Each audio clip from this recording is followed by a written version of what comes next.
It's the PokerNews Podcast.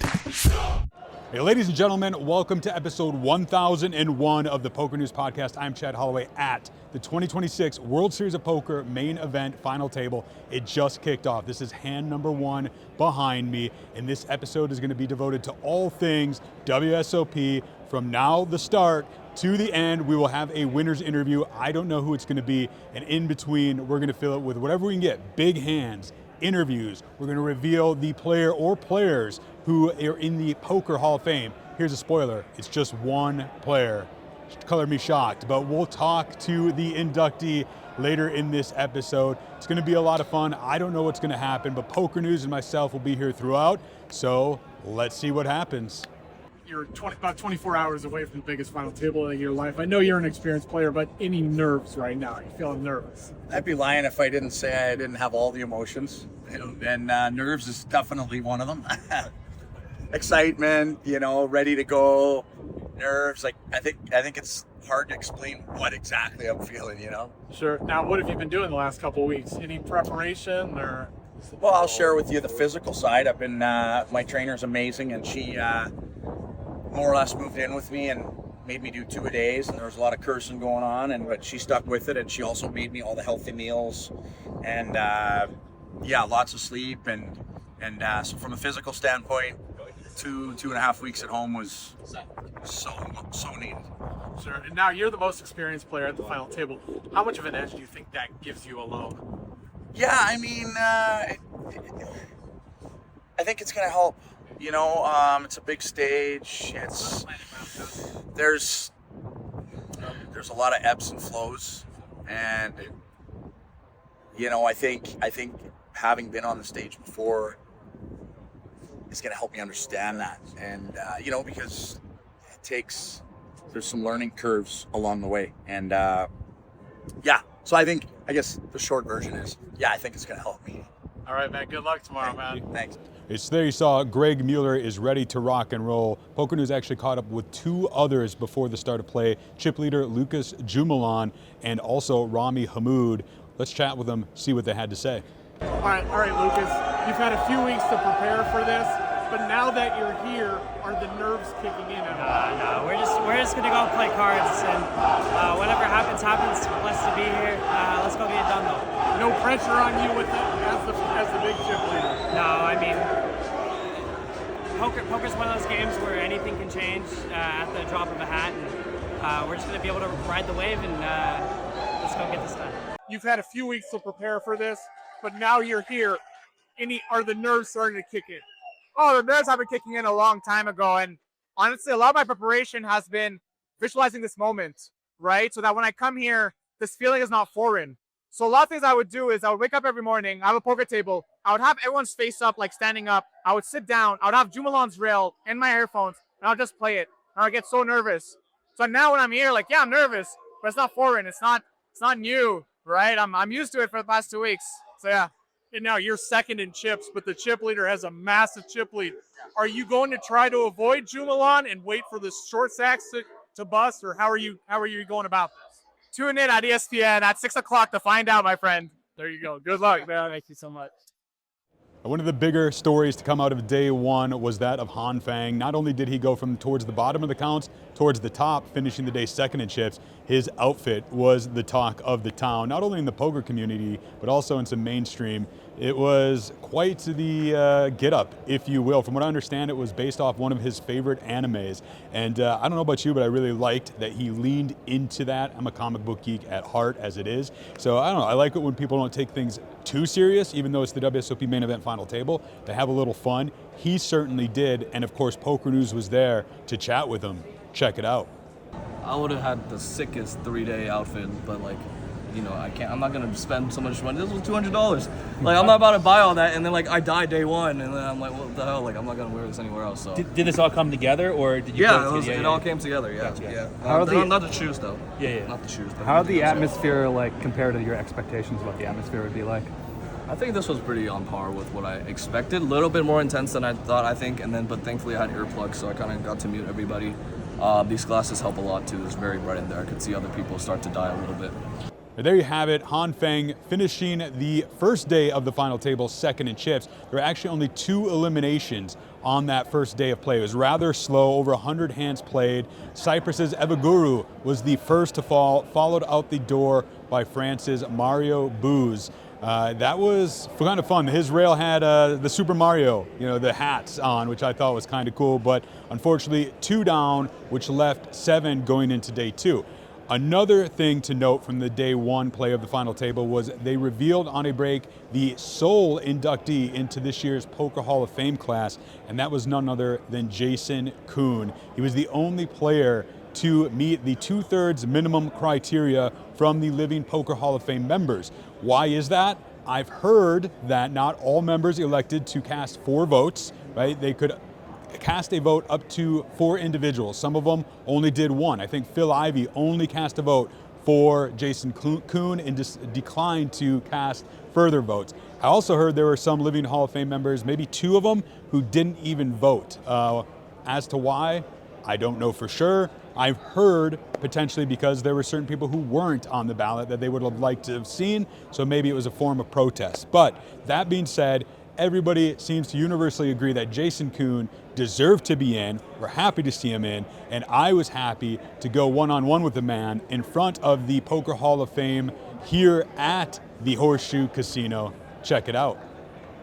Chad Holloway for Poker News here with the latest inductee into the Poker Hall of Fame, Jason Koon. This is very exciting. I've known you a long time. Your family's here, man. How does this feel right now?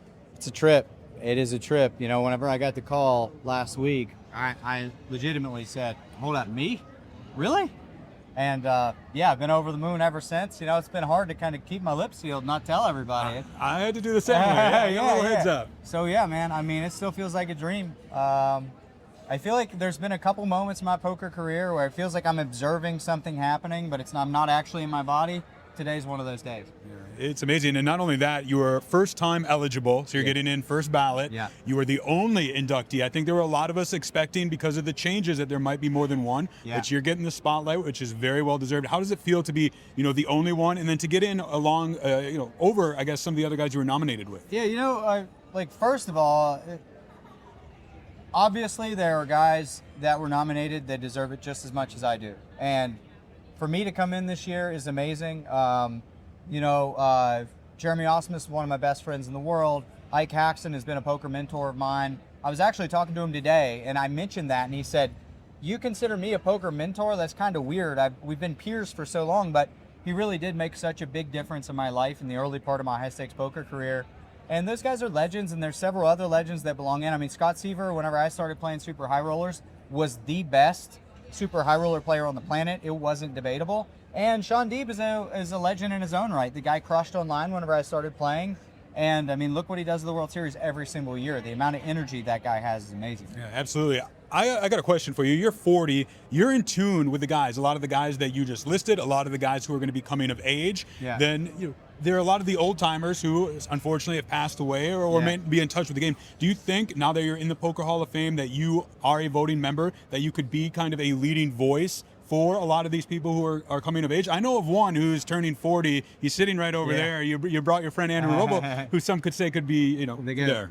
Yeah, that's what I was telling you. It's hilarious to me that he's younger than me because he's wise beyond his years, and he's been a shoulder for me to cry on a ton of time in my poker career and lifted me up, and he's one of the people that really made me believe I could do what I've done.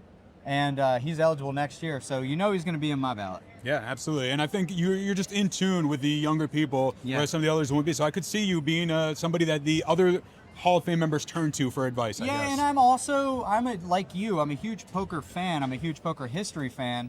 And, I do think that it's time that we look back and we consider some of these guys it's not really debatable that Ted Forrest was one of the best Hold'em players in the world, one of the best overall players in the world. Guys like that are worth considering too. So I hope to be not only a voice for the younger generation, but a voice for the older guys too. I know some people who are very proud of you, the folks over at Poker Stars. We go way back. And I said, you know what? I'm going to have to talk to him about that for the podcast for sure. But you got a lot of people on the East Coast and around the world from Poker Stars that I know are proud to see you here right now. Yeah, it was hard for me to not tell them as well. I think a couple people might have got like a little wink, a little early, but much love for that team, and some exciting stuff to come. And so, speaking of, we'll leave it here. The exciting thing to come, you're expecting a new addition to the family? That's right. We got our third boy on the way. Apparently, that's all I can make, but I'm very into that. And we're due at the end of September. My wife is a superstar as always, and we'll see how it goes. A little break from poker? A little long break. Yeah. Skipping the next 2 Tritons. Wow. Okay. Yeah. Congratulations, my friend. Thank you. All right. With 7 players returning for day 2 of the final table, festivities were high. Greg Mueller had a very boisterous rail. We'll show you a video of that here in a second. There was also a special guest who came in to give a shuffle up and deal before the start of play, and that was the NBA's Draymond Green. I'll show those videos here back to back. Check them out. Let's go! Oh, I got a question for you guys. When I say Greg, you say Mueller! Greg! Mueller! Greg! Mueller! Greg! Mueller! Greg! Mueller! Greg! Mueller! Greg! Mueller! Let's go! We're not leaving! We're not leaving! We're not leaving!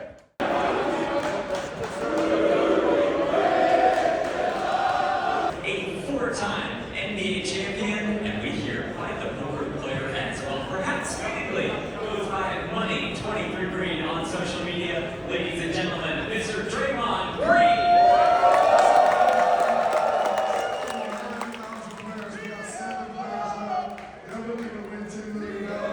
And also, this bracelet, every 16 confident, less than a bracelet in the shop. If everybody's ready, shut it off.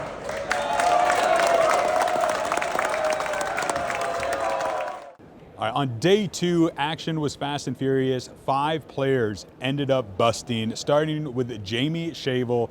We have a video of him post-bust out where he chatted with Poker News. We're going to show that here in a minute. We're going to talk about Han Fang bust out. That was arguably one of the biggest hands from the final table. Got it in with pocket aces, but did not survive. It was a viral moment from the final table. We're going to show that hand. And also a chat with Greg Mueller, who ended up finishing in 3rd place. We got a video with him as well as the final 2 players after they bagged before they went on their overnight break.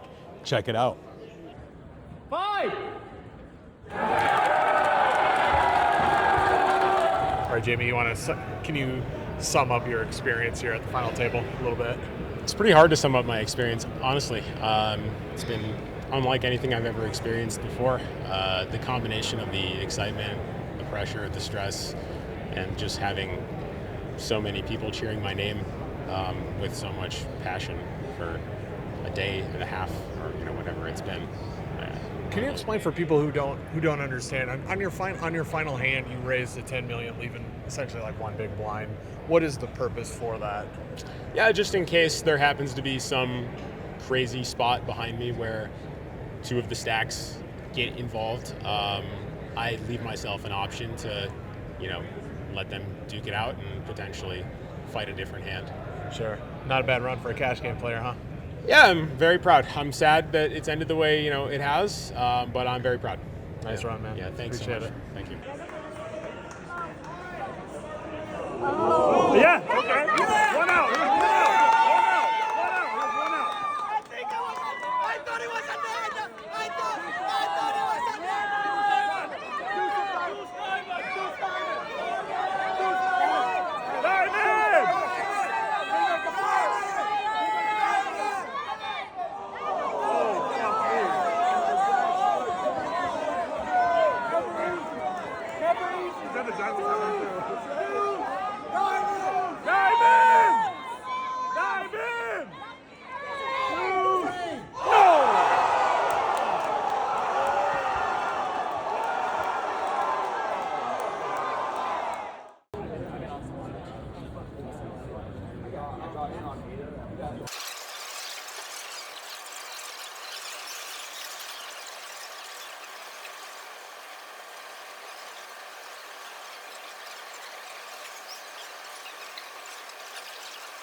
right, Greg, congratulations on an impressive third place run. Let's talk about your rail for a minute.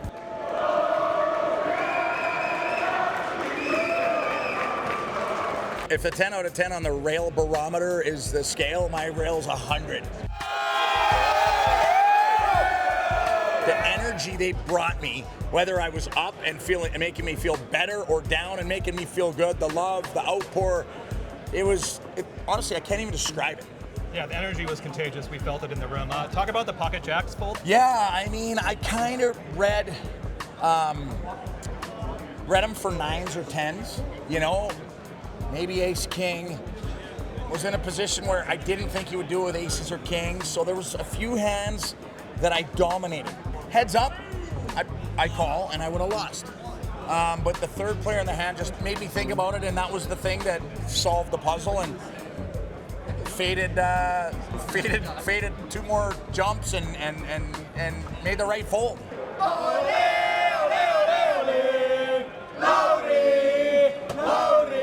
Okay, so today went a lot faster, a lot more action than yesterday, and now we're heads up. What is going through your mind right now? Well, I was honestly also expecting a fast day. Maybe not this fast, but I was expecting a fast-paced play today. But obviously things went very nicely for me. The big hand was the one where you made a runner straight to crack Han's aces, send him out in 5th place, I believe it was. Yeah. Talk about how big of a moment that was. I mean, that was probably the key hand for today. So, I mean, there I'm with 9s, so it's pretty borderline if I call there or I basically shove there. But especially seeing the flop, I was kind of almost drawing dead. Then the jack hit the turn. And I was here with my rail, and I was just feeling it. And I was telling them that the win is coming. And we came.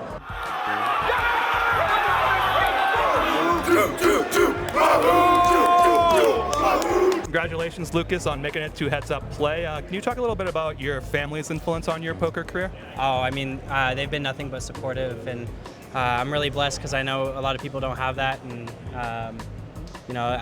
like I've continued to tell you guys the whole time, I'm just so blessed to have the support system I do, and yeah. What's your most memorable hand from tonight? Probably the hand that I lost, the 4-3-0 hand. I think it's super interesting hand and something I've actually worked on with pads quite a bit. So. And I know you come from the Northwest, representing Northwest poker. There isn't a lot of people that outside of you that maybe represent that region of the poker community. I mean, shout out Waz, but I have to one up him. We have to put on for Washington. How's your heads up game? You guys are just gonna have to stay tuned and find out.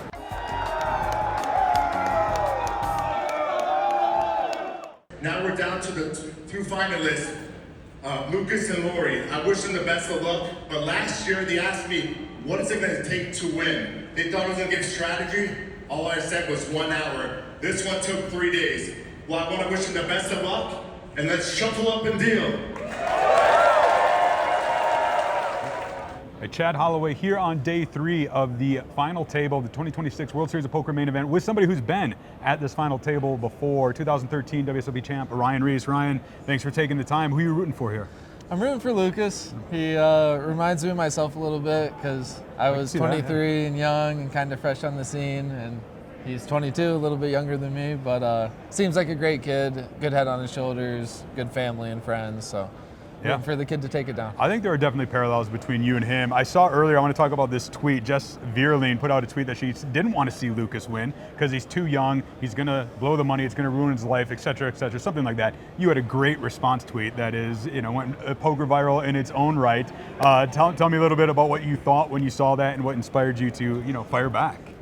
I mean, I wasn't trying to be a dick by any means. I have nothing against Jess, but I thought her tweet was just super out of line to openly root for a young kid to lose because you think he's gonna blow all his money because he has confidence playing poker. It just seemed super out of line and unnecessary and kind of mean. So And I just thought my response was kind of funny, so I clicked send. I'm usually don't do that much on Twitter, but I couldn't help myself. That's why I was surprised. I wanted to read it. So those who are listening, I hope you never win a poker tournament because you'll probably buy a bunch more dogs and bring like 9 fucking dogs to the tournament with you. And everyone at the table will be accidentally kicking your dogs while you sit there and play poker for 12 hours a day. It's not because I don't like the dogs, it's because I do. Which was, you're just taking her tweet, rephrasing it to something applicable to her. I take the point, and it was funny. Making some people laugh, but no, not trying to be an asshole. But her tweet was just super out of line. Like, don't openly root against somebody. A young kid the night before, like the biggest day of his life. It just, don't do that. Well, right now, as we're standing here, he's closing in on the win. He's got a huge chip lead. This could end any second, but we know heads up play. It could also, anything can happen. Yeah. I mean, he has them like 15-1, but it's poker, so we'll see how it goes. One last question for you. If Lucas does win, do you have any words of advice, for him as a young champion like yourself was? Just stay level-headed and don't go play $1 million buy-ins, and invest the money wisely and enjoy the moment. He deserved it. He played great. Awesome. Fun fact, Ryan won the last bracelet of 2013, and I won the first. We bookended it, so good to see you, my friend. You too.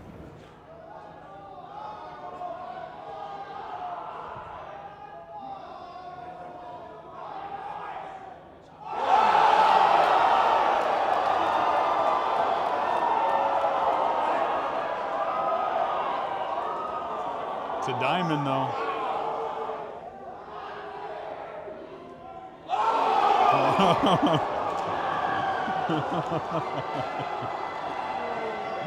Holy shit. We thought that was going to end right there as we were recording, and it's not. We're still going to go in this heads-up match, and it's a lot closer. It's about even in chips now. This is going to be interesting. Holy shit.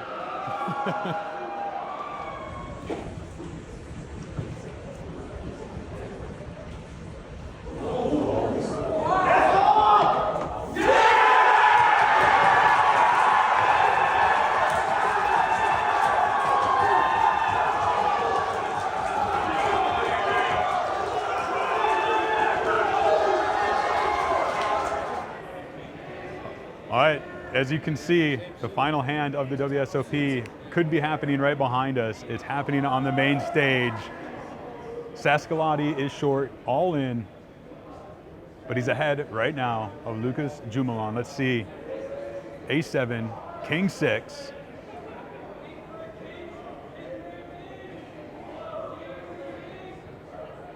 Saskalati looking to double up, be on 20 bigs.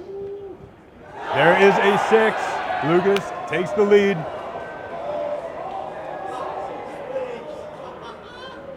We've seen some wild hands already in this short heads-up match.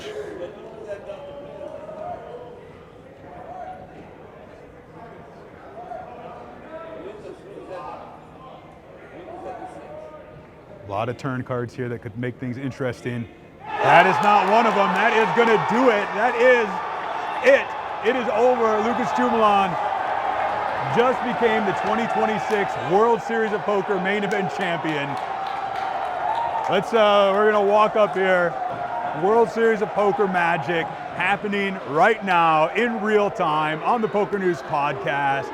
Love it. We're gonna get inside the ropes, doing an official winners interview. And I guess we'll close this episode out with that winner's interview and see. We'll be back next week afterwards, all that. But let's go chat with the 2026 World Series of Poker champ, Lucas Jumalon. So Lucas, you were chip leader the whole time, but you never celebrated. You kept saying job not finished. Now the job has been finished. How do you feel right now, man? Elated. It's pure feeling of euphoria, and I just told them like I'm gonna wake up tomorrow and be like, are we playing again today? I kind of take that that mentality with everything, and I love this game so much, and it's given me so much and given me so many great people, and I just can't be more thankful. Now I understand that you had some of your college friends here on the rail, and that's actually where you learned poker, was playing in some small small games. Yeah. I mean, like not necessarily. That's not where I learned how to play poker. I mean, I've been playing since I was like 8 or 9. You know, like in some home games, like back in Spokane, and you know, with my dad's buddies. But I certainly owe some of this to them. You know, like we stayed up way too many hours, and I might have skipped a few classes because we were up too late playing. But you know, I love this game, man. And I talked to your mom earlier while she was on the rails. She was getting a little emotional. How did it feel to have the support of your mom, your dad, your brothers, you know, having them with you here? I mean, I don't know. I don't have an answer for you, honestly. Like, it's just so awesome. I'm so blessed. Now you had like I said, you had the chip lead the whole time. You didn't surrender it once. Is that how you thought it was going to go? Did you think it would go that smoothly for you? You know, like if you watch the final table, like the first day was like iffy. Like I felt like the card distribution was like pretty poor. I felt like I won some pots that not very many people would win, and I think that kept me afloat. And my whole goal was to win this thing, and however that ended up happening, I was willing to do. I was willing to go down to 3 BBs if it meant I was gonna win this thing, you know. So. Or Laurie doubled up for you. It was ace-10 versus ace-9. You took the lead on the turn. What, you know, how did it feel, one, to take the lead and then to lose that hand? I was pretty sure it wasn't over. I just like kind of like you didn't celebrate too early. Well, I mean, you guys can probably see me on the rail. Like I wasn't excited. I was pretty sure it wasn't over. You know, you get those feelings, and you know, I called the 9 of diamonds on the turn, but you know, it was what it was, and I was ready to get back to work. And last question, I think a lot of people would want to know what a young 22-year-old is going to do with $10 million. Have you even thought about what you're going to do with the money yet? Nah, I'm going to need a couple of days, but nothing too rash. Yeah. All right, well, congratulations, Lucas. Thank you so much. Yeah, thank you. Thank you. So, Laurie, obviously a disappointing finish, but still an amazing poker accomplishment. How are you feeling today? I mean, this tournament is just an amazing tournament. So it's been a really fun ride. Once in a lifetime experience. Unfortunately, I couldn't finish my goal. My goal was to win, but it's poker. It was one key hand today. I made a hero call. It didn't go my way this time. And yeah, I cannot be too disappointed. You know, second place, $6 million. It's not too bad.